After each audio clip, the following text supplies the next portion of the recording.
également parmi nous. Depuis 15 jours, à peu près 3 semaines peut-être, ça fait 2 dimanches, on a commencé des messages sur le thème du couple. Et Marc a commencé à prêcher et on a vu ensemble la malédiction qui s'est passée à travers la chute dans le couple, qui impacte les couples aujourd'hui, et il faut être conscient de cela. Deuxième message, il a parlé, je me suis souvenu hier soir, et là j'ai un trou de mémoire. Dimanche dernier, il avait parlé sur le couple et les responsabilités de chacun dans le couple. Donc l'homme a sa responsabilité, la femme aussi a une responsabilité dans le couple. Ce matin, je voudrais partager avec vous un sujet dans le couple, un sujet qui me tient beaucoup à cœur et qui aussi me blesse, dans le sens, quand on regarde la société aujourd'hui, quand on regarde les chiffres, et on va parler de quelques chiffres, de la société dans sa globalité en France, principalement, après il y a le monde entier, mais principalement en France, les chiffres qui ne sont pas très positifs, que le couple n'est plus le couple que ça devrait être, le couple que Dieu a voulu qu'il soit. Et ce matin, donc forcément, on aura un petit peu de l'écran, mais ce ne sera pas complètement parfait, mais je vais vous le présenter. L'évolution du mariage, parce que, mine de rien, la manière que Dieu appelle le couple, c'est à travers le mariage. L'évolution du mariage en France, c'est-à-dire, on reprend depuis 2002, savoir quels sont les chiffres des mariages. Donc on sait tous que voilà, il y a de moins en moins de gens qui se marient. Mais je voulais vous partager des chiffres pour qu'on puisse être vraiment conscient de ce qui se passe aujourd'hui. Alors on ne le voit pas très bien, mais je vais vous l'expliquer, parce que heureusement j'ai pris des photos au cas où, tout simplement. Donc vous avez, là on va parler, donc on a les milliers de personnes. Sur la première barre, on est en 2002, c'est ça, et jusqu'ici, on est en 2018. Et on voit l'évolution des mariages. Donc on voit qu'en rose, c'est le nombre en quantité de mariages, et en bleu, le nombre de pactes, qui est unique en France, qui, entre guillemets, remplace le mariage, parce que du coup, la société aujourd'hui, le mariage, c'est devenu quelque chose de religieux. Dans beaucoup de gens, beaucoup de leurs pensées, il y a de plus en plus de gens qui se paxent. Et voilà l'évolution du mariage en France. Donc, on ne parle pas de chrétiens, on parle de sa globalité.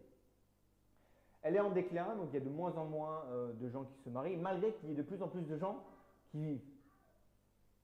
Le deuxième,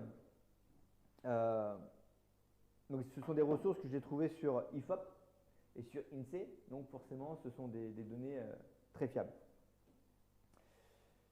Le deuxième schéma que je voulais vous présenter, c'était la répartition des couples en France. Il y a 3 types de couples qui existent.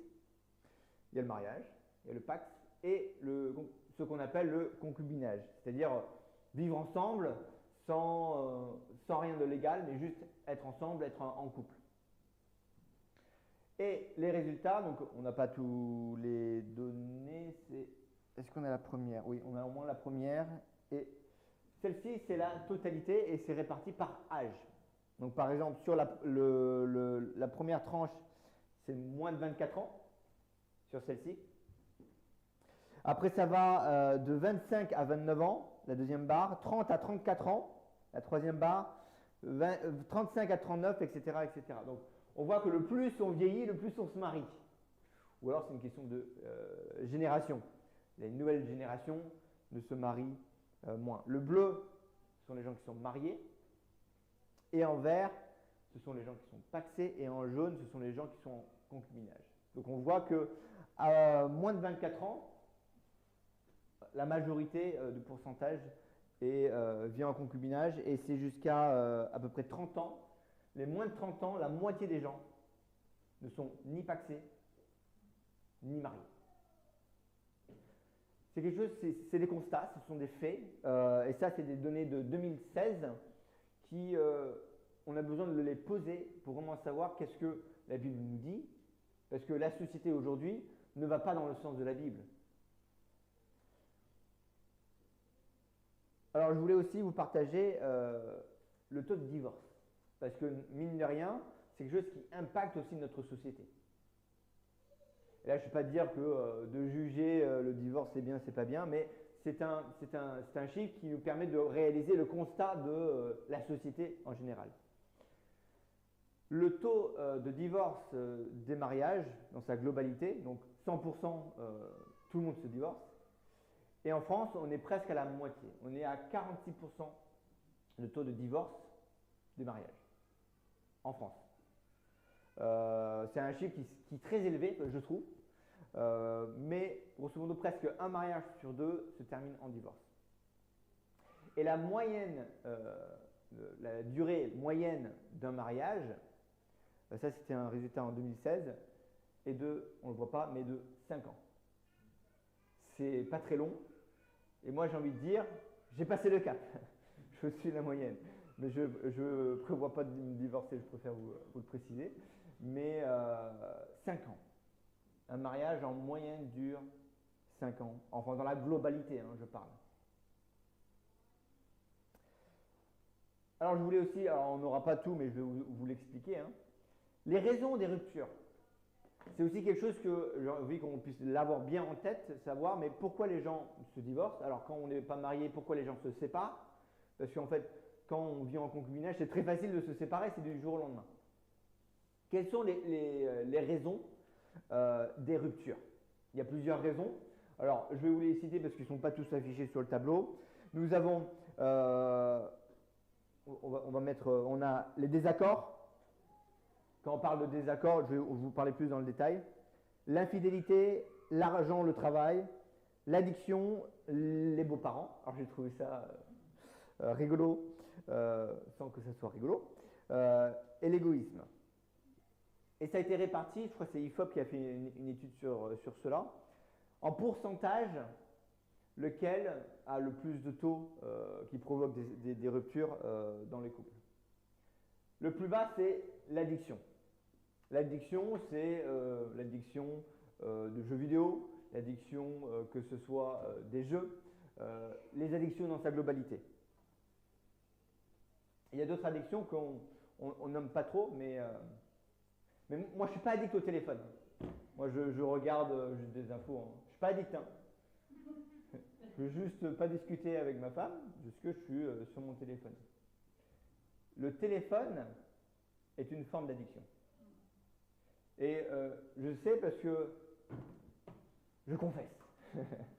Alors, je ne suis pas là, je ne dure pas 5 heures sur mon téléphone. Par contre, j'ai un système qui nous, j'espère que je l'ai toujours, qui me donne la moyenne de temps que je passe sur mon téléphone. Alors aujourd'hui, ça va, c'est 39 minutes. Donc ça va. Par contre, la moyenne d'heures que je passe sur mon téléphone par jour est 1h23. Alors certains vous dites, oh mais ça va, moi c'est à peu près 10 heures. C'est 1h23 de trop. Et quand je regarde, il y a aussi des détails sur les pourcentages. Il y a les réseaux sociaux. Je passe beaucoup de temps sur les réseaux sociaux. Cette semaine, à peu près 3h05. Après, c'est la productivité finance, je ne sais pas ce que c'est dit. Et 1h06, divertissement. Voilà un peu ce que je regarde sur mon téléphone en règle générale. Après, il y a la tablette. Après, il y a l'ordinateur. Et après, les téléphones, qui est génial, qui est super, est une forme d'addiction. Et peut causer des problèmes dans des couples. Je voulais passer mon petit message, mais je prêche pour moi aussi. Et si je suis dans le cas, peut-être vous aussi. Alors, on a vu l'addiction, ça peut être tout type de forme d'addiction. Ensuite, on ne le voit pas trop, c'est 8%, c'est les beaux-parents. Oh, Jérémy, tu ressembles trop à ton père. Oh là là, franchement, la manière. Ah, on va encore voir tes parents. Oh là là, vraiment, à me saouler. Les beaux-parents. Bon, le pourcentage, c'est que 8%. C'est pas très élevé. Après, on ne voit pas trop. L'argent et le travail. On est à 10% à peu près des taux de rupture. 10%. Je rentre du travail. Et je dis, tu as travaillé combien d'heures aujourd'hui? Bah, 7 heures. Bah, en fait, non. J'ai plutôt travaillé 10 heures, 11 heures, 12 heures. Et en plus, tu travailles à la maison. Tu passes du temps au travail et puis tu passes encore beaucoup plus de temps à la maison à travailler. Il y a des gens qui sont accros au travail. Même des fois, dans des couples, pourquoi il y a des gens qui se séparent et ils se disent, alors tu choisis ton travail ou moi. Et puis, un mari aimant va dire, bah, je choisis le travail. Ou je choisis ma compagne. C'est triste, mais c'est une réalité de notre société aujourd'hui. 17%, ce sont les désaccords. Mais je t'ai dit qu'il ne fallait pas lui offrir une voiture. Pourquoi tu lui offrir une voiture? Elle était tout petite. Non, mais je t'ai dit, je ne suis pas d'accord. Alors, je n'aurais pas parlé de la manière de punir, quelle école ils vont atteindre. En tout cas, l'enfant est source de beaucoup de conversations. Et quand on n'est pas d'accord, ça crée des désaccords et des ruptures si on n'arrive pas à s'entendre sur les sujets. 17%. Alors, il parle beaucoup des désaccords sur comment élever les enfants. C'est principalement ça dans les 17%. Après, il y a des désaccords. Ah mais non, je te dis, je veux une voiture bleue, pas rouge. Et j'en passe. J'ai essayé de mettre un peu d'humour parce que peut-être vous dites, ah mince, ah oui, ça me parle. Ah oui, ah, moi aussi. Donc, j'essaie de mettre un peu d'humour pour que vous ne sentez pas... Et 23%, c'est l'égoïsme. L'égoïsme. 23%, c'est énorme. Pourtant, dans un couple ou même dans un mariage, on est censé être là pour l'autre. Néanmoins, 23%, c'est l'égoïsme. Parce que moi, j'aime bien moi-même. Toi, tu passes en deuxième position. Je sais qu'on est marié, mais c'est pas grave, c'est comme ça. L'égoïsme. Tu m'as pas servi à boire. Tu t'es servi à boire et tu ne me sers pas à boire. J'avais soif et puis tu n'as pas demandé. Combien de fois j'ai dit ça? Combien de fois vous avez dit ça? L'infidélité est le taux le plus élevé. C'est 35% des taux de divorce, de rupture, est causé par l'infidélité. Parce que on a perdu cette sensation qu'on avait dans notre jeunesse et puis et souvent, principalement, ça se passe au travail. Parce que des fois, on passe plus de temps éveillé au travail qu'à la maison. C'était des informations qui étaient pertinentes parce que j'ai envie aussi que vous soyez conscients de cela, que ça c'est une réalité de notre société et il ne faut pas que ça vienne dans notre couple à nous, enfin chacun de votre couple. Donc maintenant, qu'est-ce que la Bible parle du couple? Donc on a vu les différents pourcentages. La raison première, c'est qu'on est centré sur soi-même.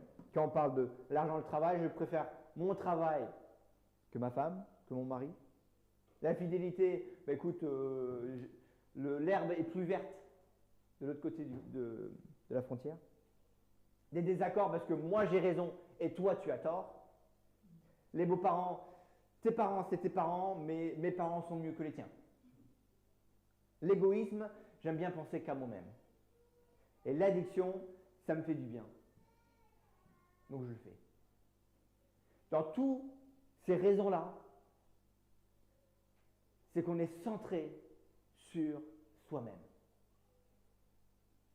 Et la Bible nous enseigne, et vous allez dire, mais moi je ne suis pas marié, j'ai pas envie de me marier, j'ai pas envie d'être en couple, etc., etc. Néanmoins, ce message est aussi pour vous parce qu'on va voir l'aspect global des relations, pas que dans un couple, mais dans tout type de relations, entre la famille, les amis, les collègues, etc., etc. Ça va être centré sur le couple, mais pas que. Donc on voit que le couple aujourd'hui dans notre société est centré sur soi-même. Et j'ai eu une conversation avec une collègue il y a quelque temps qui disait le mariage c'est du donnant-donnant. Moi je donne et toi tu me redonnes. Alors je n'étais pas très d'accord avec elle. Je dis bah désolé, hein, moi le mariage, d'après la Bible et la manière que moi je vois, c'est pas du donnant-donnant. Je suis désolé. Peut-être il y a des gens qui sont sur Internet qui disent bah, il est quand même bizarre ce Jérémy. Le mariage n'est pas du donnant-donnant. Parce que si c'est basé sur du donnant-donnant, quand moi j'arrête de donner, ben il n'y a plus de couple. Il n'y a plus de mariage. Ça ne sert plus à rien. Si on est sur du donnant-donnant, forcément les raisons de rupture vont être présentes. Sauf que d'après la Bible, que ce soit le couple, ce n'est pas basé sur du donnant. Et on va le voir. Qu'est-ce que c'est concrètement? Éphésiens 5 est un passage qui m'a, on va dire, transformé. Dans un premier temps dans ma pensée sur quel est réellement le couple et le mariage. C'est un passage qui parle de la responsabilité de la femme, la responsabilité de l'homme. Mais il y a un verset particulièrement qui me touche beaucoup. Éphésiens 5, versets 25 et 27, ça nous dit, Marie, donc il parle au mari, Marie, que chacun de vous aime sa femme comme Christ a aimé l'Église. On lit le verset, on dit, ouais, je trouve ça plutôt logique. Sauf que si on va dans le détail de comment Christ a aimé l'Église, vous allez me dire, ah ouais, je ne le voyais pas comme ça. Parce que quand on continue dans le passage, il dit, et s'est donné lui-même, il s'est livré lui-même pour elle. Il est mort pour son Église. Donc il y a 3 aspects que je voudrais voir avec vous ce matin. Aimer comme Christ a aimé. Et dans ce message, on va voir l'amour de Christ et comment nous devons l'appliquer pour nous. Parce que là, dans le passage, Paul est en train de dire aux Éphésiens, faites comme Christ dans votre couple. Et moi j'ai envie de vous dire, mais dans tous les aspects de votre vie. C'est ce qui nous appelle. Être comme Christ, notamment dans son amour pour son Église, comme nous, Marie, nous devons aimer nos femmes. Et là, les femmes vont dire, ah, il ne me demande pas d'aimer mon mari, donc j'ai pas besoin de faire ça. Ah, c'est très bien, je suis très content. Et là, t'as entendu? Tu vas m'aimer comme Christ a aimé l'Église, hein? Oui, mais sauf que dans le passage, ça parle que femmes, respectez vos maris. Mais il y a plus d'importance sur le mari. Alors après, si on s'aime mutuellement, c'est que bénéfique. Donc si vous, les femmes, vous vous dites, ah ben je vais prendre ça pour moi, faites-vous plaisir, ça ne va que glorifier Dieu. Ne vous en faites pas. Ayez aucune crainte. L'amour. Qu'est-ce que c'est l'amour? Déjà, la première chose que l'on voit de l'amour, de ce que la Bible nous dit, c'est Jésus qui le dit. Il y a les pharisiens qui posent des questions à Jésus dans Matthieu 22. Il dit, quel est le plus grand commandement? Quel est le plus grand commandement? Jésus leur répond, et vous connaissez très bien, aimez votre Dieu de tout votre cœur et de toute votre pensée. Et le second qui est semblable, c'est aimer votre prochain, comme vous-même. Voilà les plus grands commandements. C'est d'aimer Dieu, aimer son prochain, comme vous-même. Donc, j'ai envie de vous dire, aimez votre femme de cette même manière. C'est un commandement que Dieu nous donne. Sauf que dans le couple, ça va encore plus loin. On va aller plus loin dans le sens où dans Jean chapitre 15, Jésus dit d'une autre chose d'un amour, il parle du plus grand amour qui peut exister.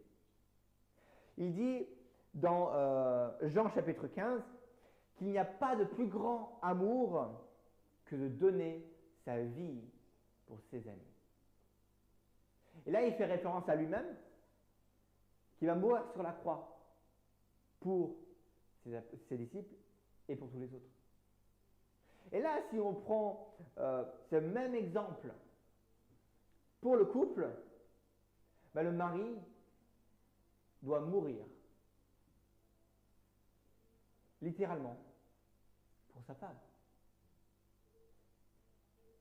Si je dois aimer ma femme comme Christ a aimé l'Église et a donné sa vie pour elle, je dois faire de même.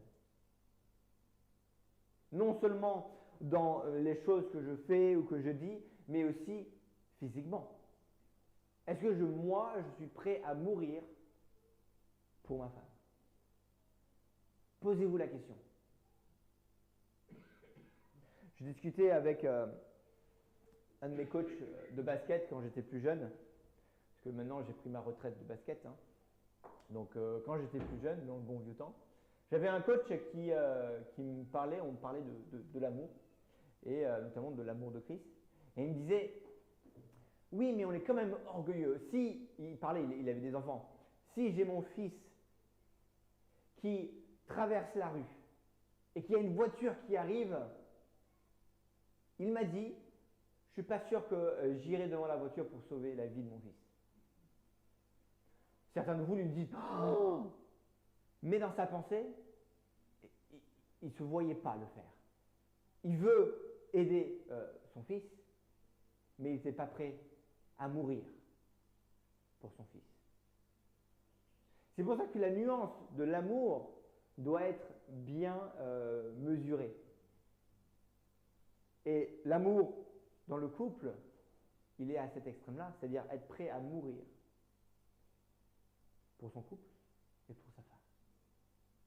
Comme Christ a donné sa vie pour ses amis. Et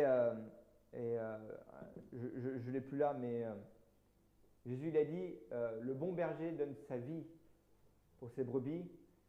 On ne me la prend pas, mais je la donne de bon gré. J'ai le pouvoir de la donner, j'ai le pouvoir de la reprendre. L'amour de Christ pour nous. Il y a aussi un amour nous on pourrait dire, qui est à l'extrême. Qui, nous, en tant qu'humains, on a du mal. C'est aimer son ennemi. Alors, c'est un exemple que j'aime bien utiliser. Parce que Matthieu, chapitre 5, donc c'est le sermon sur la montagne, et Jésus dit, vous avez entendu, tu aimeras ton prochain et tu haïras ton ennemi. Ça, j'ai envie de vous dire, on sait tous très bien le faire. Eh bien, moi, je vous dis, c'est Jésus qui parle. Aimez vos ennemis et priez pour ceux qui vous persécutent. Si on le met dans le contexte du couple, si ma femme me fait tout pour me détruire, je dois être prêt à l'aimer et à mourir pour elle. Là, c'est un amour qui est vraiment à l'extrême. Elle fait tout pour détruire ma vie. Elle le fait exprès. Elle veut que je souffre. Mais c'est ma femme. Et je vais donner ma vie pour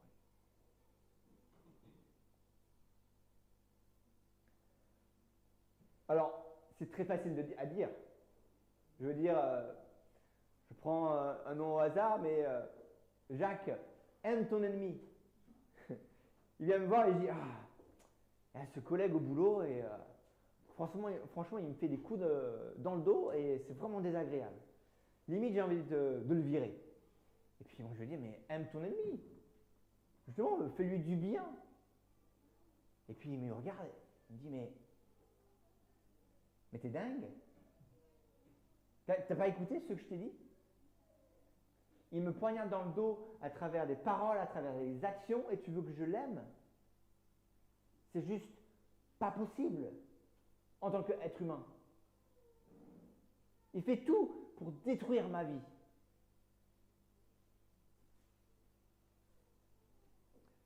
J'ai eu quelqu'un comme ça au boulot, qui faisait tout pour me mettre au bout. Et c'est quelque chose qui n'est pas évident. Et même des fois peut apporter de la frustration. J'ai été frustré par des personnes qui voulaient me faire du mal ou qui voulaient ma place et me ridiculiser devant les autres. Et qui l'a fait. Dans ces circonstances-là, on n'est pas tendance à dire « Viens, je vais t'offrir un café. Tu veux un Twix aussi?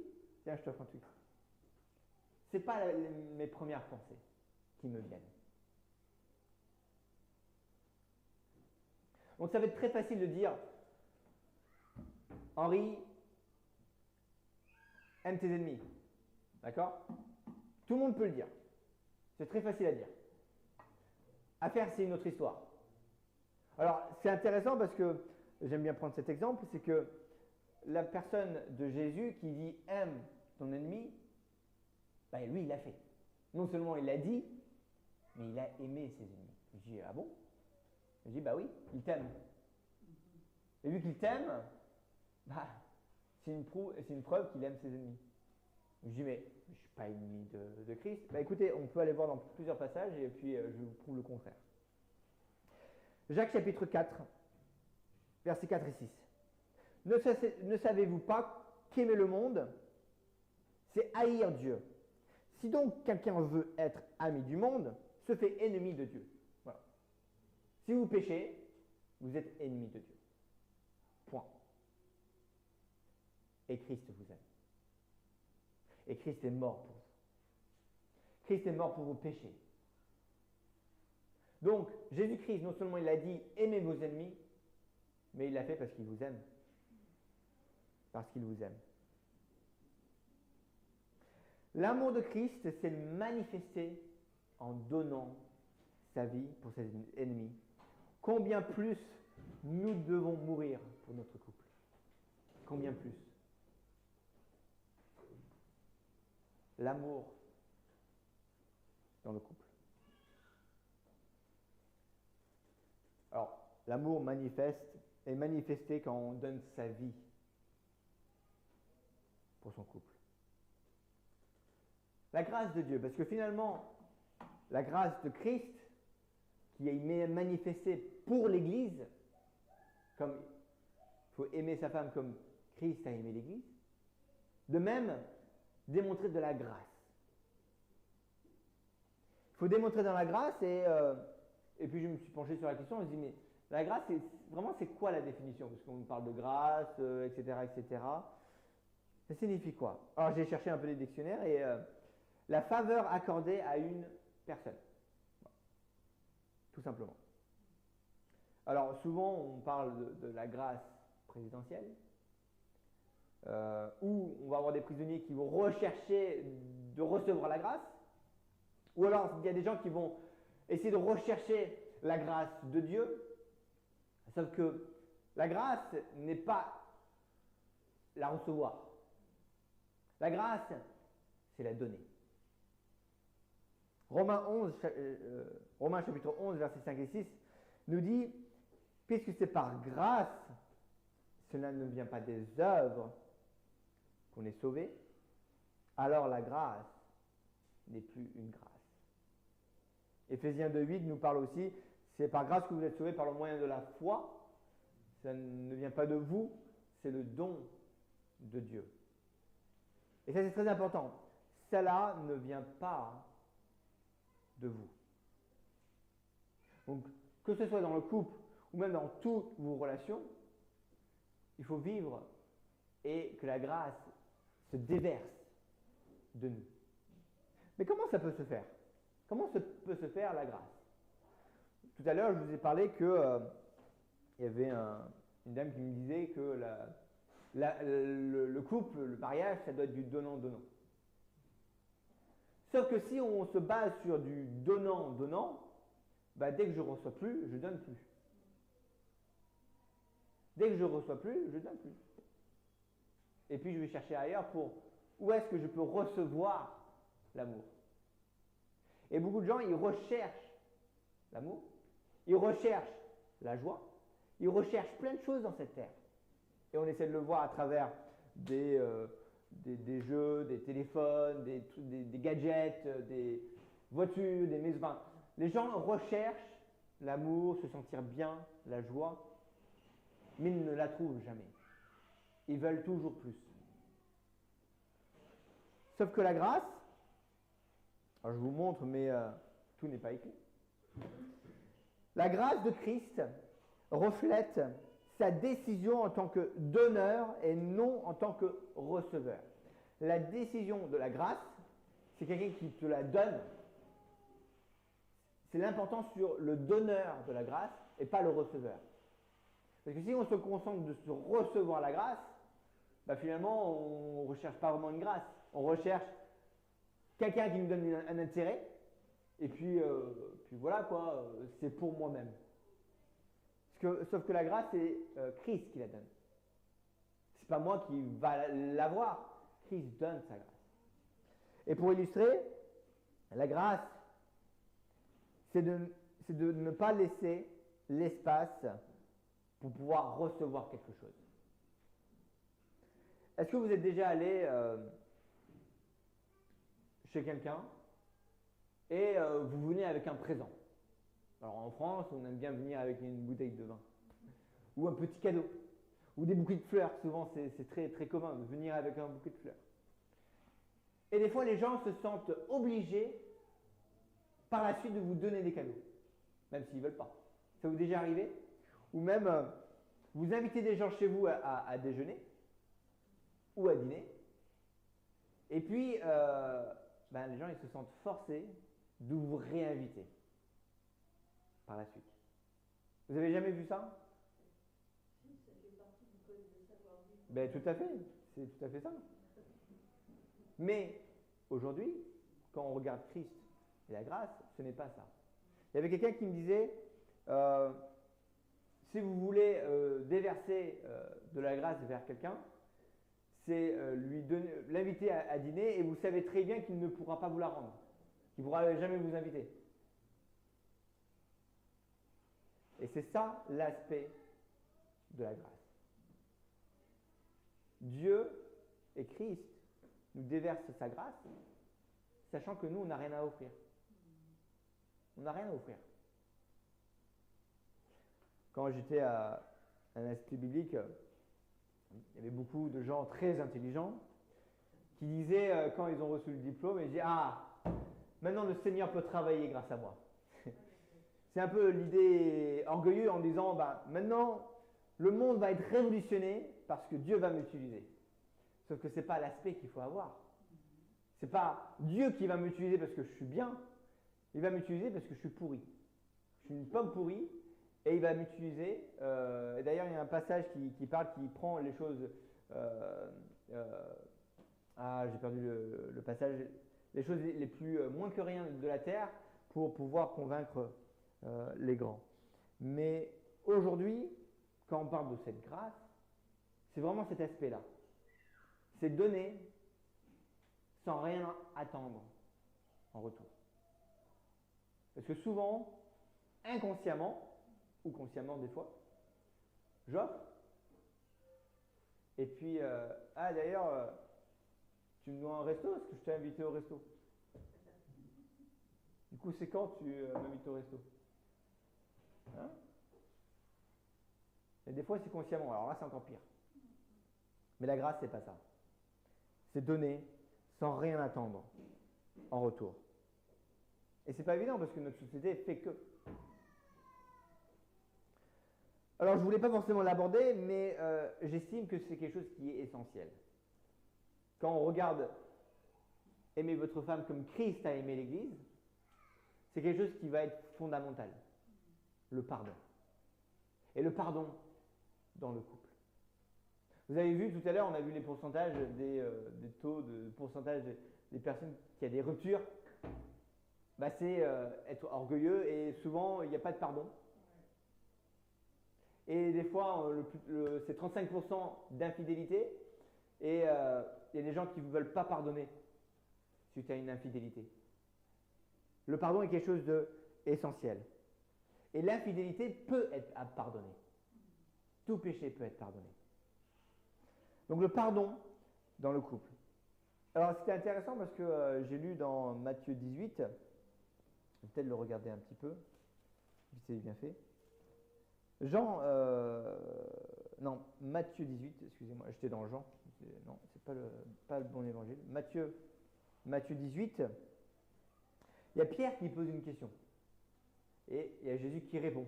Alors ça c'est des parties que j'apprécie énormément dans la Bible, c'est quand il y a des gens qui posent des questions à Jésus et Jésus leur répond à leurs questions.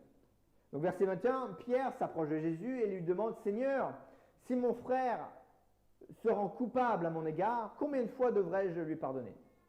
Irais-je jusqu'à 7 fois? Combien de fois je dois pardonner quelqu'un qui me fait quelque chose à tort? Et des fois on se dit, bon, là, tu m'as trompé 3 fois, c'est la dernière, sinon je te squeeze. Et nous-mêmes, on donne des limites. Là, tu as oublié de me servir à boire 10 fois aujourd'hui, la prochaine fois c'est fini. Hein. Tu dors sur le canapé. Hein. Le pardon. Et dans cette parabole, Jésus, je trouve ça super intéressant, parce que Jésus donne une parabole d'un serviteur qui avait une grosse dette. On pourrait dire une dette grosse comme une maison. Et puis le Seigneur, vous savez quoi, on va le lire. On a peu de temps. Verset 22. Jésus y répond, je ne te dis pas d'aller jusqu'à 7 fois, mais jusqu'à 70 fois 7 fois. En effet, il est du royaume des cieux comme d'un roi qui voulut régler ses comptes avec ses serviteurs. Lorsqu'il commença à compter, on lui en présenta un qui lui devait 60 millions de pièces d'argent. C'est énorme. Comme ce serviteur n'avait pas de quoi rembourser ce qu'il devait, son maître ordonna de le vendre comme un esclave avec sa femme et ses enfants. Un peu radical le truc. Hein. C'est pas quelque chose qui se passerait en France. La banque qui vous dit, bon, c'est pas grave, on vous vend, vous tous, en tant que serviteur, et comme ça payera la dette. Dieu merci que c'est pas comme ça en France. Mais dans certains pays, je pense que ça le pratique encore. Verset 26. Le serviteur se jeta alors aux pieds du roi et se prosterna devant lui en le suppliant, sois patient avec moi et je te rembourserai tout. Le roi prit pitié pour lui, son maître le renvoya libre, après lui avoir remis toute sa dette. Bon, finalement, c'est pas grave. Ta dette est levée. Tu n'as plus de dette. Verset 28. À peine sorti, ce serviteur rencontra un de ses compagnons de service qui lui devait 100 pièces d'argent. C'est presque identique que 16 millions. Il le saisit à la gorge en criant « Paye-moi ce que tu me dois !» Ça devait être de la voix, je pense. Ou plutôt, c'était plus avec de l'amour. « Paye-moi ce que tu me dois. » Je pense pas. Son compagnon se jeta à ses pieds et le suppliant « Sois patient envers moi, je te dis, et je te rembourserai tout. » Verset 30. Mais l'autre ne voulut rien entendre, bien plus, il alla le faire jeter en prison en attendant qu'il ait payé tout ce qu'il devait. D'autres compagnons de service, témoins de ce qui s'est passé, en furent profondément attristés et ils allèrent rapporter toute l'affaire à leur maître. Aïe. Alors celui-ci fit convoquer le serviteur qui avait agi de la sorte.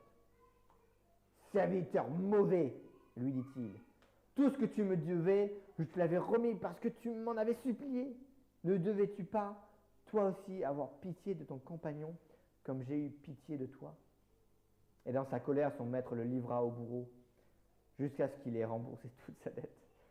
Voilà comment mon Père céleste vous traitera, vous aussi, si chacun de vous ne pardonne pas du fond du cœur à son frère. Première fois que je lis ce passage, je dis, il ne répond pas à la question. Mais en fait, si. Il répond à la question parce que Christ nous a pardonné. Il nous a pardonné. Nous qui sommes pécheurs, qui méritons la mort éternelle. Il nous a lavés de nos péchés par son sang. Il nous a tout pardonné. On doit faire de même. On doit faire de même. Luc 11, 4, il y a la prière que Jésus dit.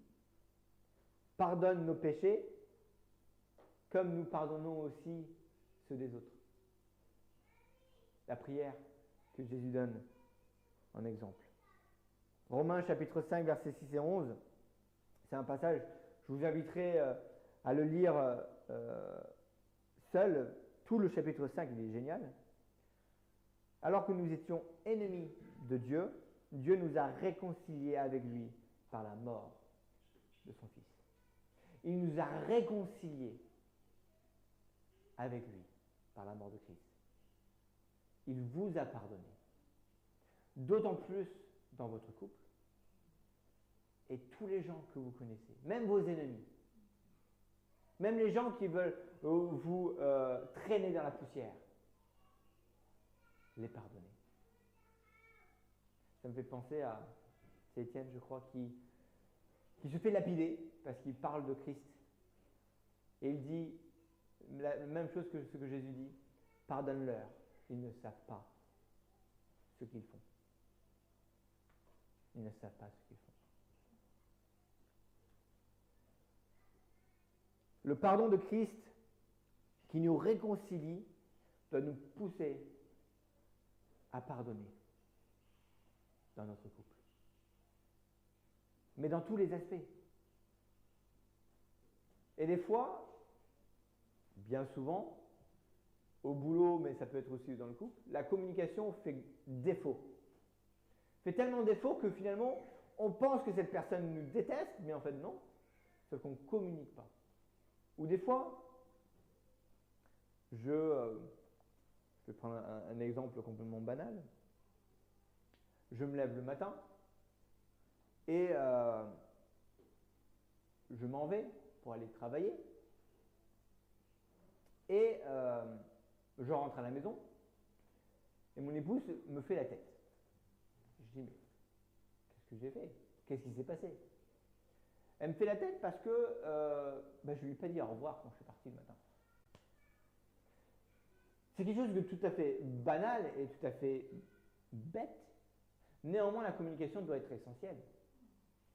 Parce que si moi je ne sais pas que j'ai blessé mon conjoint ou mon frère ou une sœur ou etc., comment je peux demander pardon si je ne sais pas? Et des fois c'est inconsciemment. On ne le fait pas exprès. Des fois on le fait exprès. Ah, c'est plus grave. Mais des fois c'est inconsciemment. Et la communication dans un couple doit être essentielle pour résoudre ces mini-problèmes. Alors pour conclure, et puis je vais passer assez rapidement parce que on n'a pas besoin de passer trop de temps sur ça, c'est que on a parlé de l'amour, aimer ses ennemis, on a parlé de la grâce, c'est donner même si on ne me rend pas la monnaie, donner sans cesse, et puis si on ne me donne rien, ce n'est pas grave, je continue de démontrer la grâce. Donc limite, c'est même donner la grâce à mes ennemis, qui est très compliqué parce qu'ils ne vont pas rendre la monnaie. Et le pardon. Pareil, pardonner ses ennemis. Ça va dans le même sens. Tout va dans ce même sens-là. Et j'ai envie de vous dire, c'est impossible à faire. C'est impossible, vous ne pouvez pas le faire. Désolé, excusez-moi, hein. Je vous démoralise peut-être, mais vous ne pouvez pas être parfait. C'est très compliqué. Voire impossible. Je dirais même impossible. Jean, chapitre 5, verset 42, nous dit « Au fond de vous-même, vous n'avez pas d'amour. Au fond de vous-même, vous n'avez pas d'amour. Et vous n'avez pas d'amour pour Dieu. » c'est pas naturel chez l'homme. La femme non plus, mais surtout chez l'homme. C'est pas naturel d'aimer. C'est pour ça que je vous dis, c'est pas possible. Par contre, c'est possible quand nous demeurons dans l'amour de Christ. Et Galate nous explique bien le fruit de l'esprit. Nous parle les fruits des ténèbres, le fruit des ténèbres. Galates chapitre 2, verset 20 nous dit, ce n'est plus moi qui vis, mais c'est Christ qui vit en moi. Et si vous voulez avoir un amour comme Christ a aimé l'Église, une grâce comme Christ a donné sa grâce pour vous, le pardon comme Christ a donné le pardon pour vous, ça ne peut que se passer si Christ vit en vous. Et ça veut dire que l'orgueil qui provoque les séparations dans les couples, il faut mettre ça de côté. J'avais le verset quelque part, je l'ai perdu, mais c'est Dieu résiste aux orgueilleux, je crois que c'est dans Pierre. Dieu résiste aux orgueilleux, mais fait grâce aux humbles. Et de même, nous ne devons pas être orgueilleux individuellement. Bien souvent, je le suis, et vous aussi, mais nous devons tout faire, s'humilier devant Dieu pour que Christ vive à travers nous. S'humilier devant Dieu doit nous pousser à s'humilier pour son couple. Prions.